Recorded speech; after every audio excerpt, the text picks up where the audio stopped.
you guys have been through a bunch of series and highs and lows, and we're going to go back to Vegas last year. How much of the stuff that you learned that maybe didn't go your way in that series helps you to turn this series, hopefully for you, into going your way?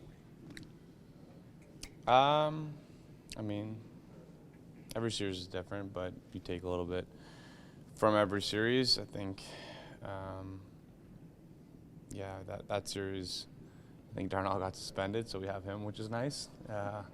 That helps, having a full roster, everybody available. Obviously some guys are injured, but I think every series is different.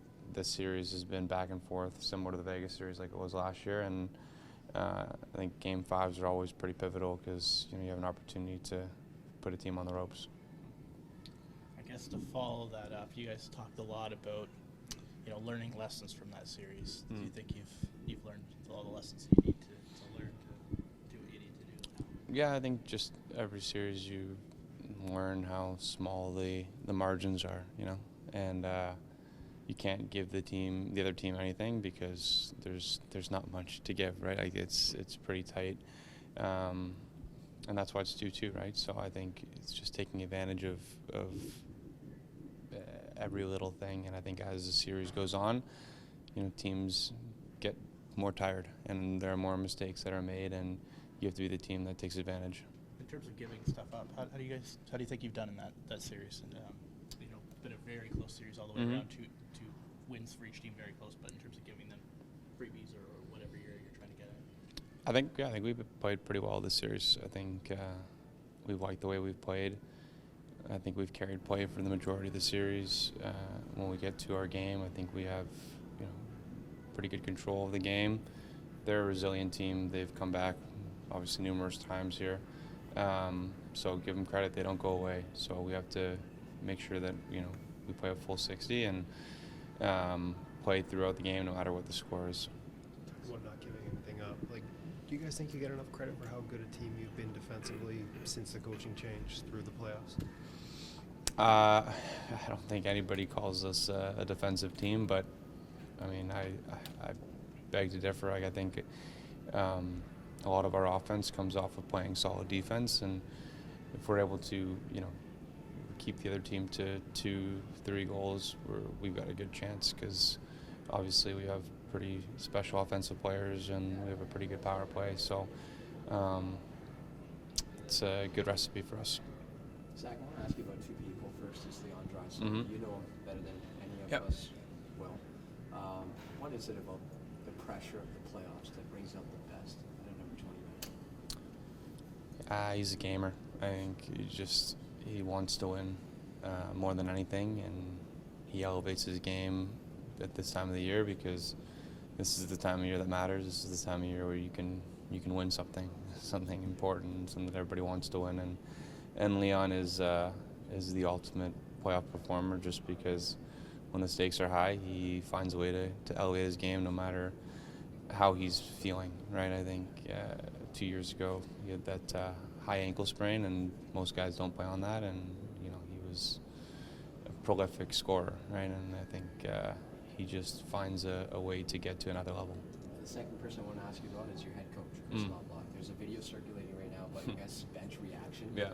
And of course, there's a lot of jubilation between the players, but your head coach, so stoic.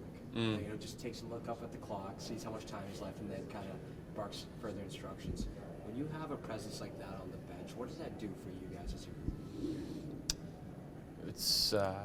It's extremely important. I think oftentimes the team is a reflection of their coach and how their coach handles situations, and I think he's a calming presence. He was a calming presence in the beginning of the year when we were in a spot where a lot of people kind of wrote us off, and he came in and just steadied the ship, and I think he's very process-oriented, and I think that's really good, especially for our team, and especially in the playoffs when the emotions run high and the swings are insane. You go from being up 2-1 to the game being tied 2-2, and you're like, oh man, here goes overtime, right? And then you go to scoring and pretty much ending the game. So emotions it's a roller coaster.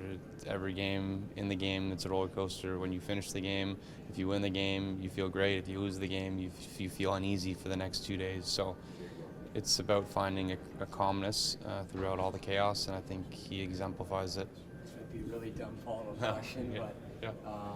Of course results are important, especially at this time of the year. But why is it important to prioritize process over results over the long term?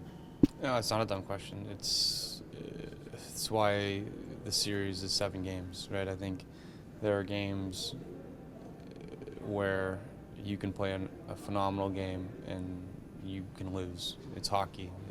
You don't score, you run into a hot goalie, somebody trips, falls, like there's a bad bounce and it's in your net and you lose 1-0 or you lose 5-4 or whatever the case may be, but you played a great game. And I think the way that good teams win these series is they don't let those games affect them, right? And they're able to reset and I think being calm and being able to ride the roller coaster as well as you can and make sure that you're able to reset and refocus is so important at this time of year, because you can't get caught up in the moment, and if a game doesn't go your way, you have to reset and find your game, because the team that finds their game and plays their game for the most consistently throughout the series usually wins. Zach, I'm going to assume that you think your team's better this year than last.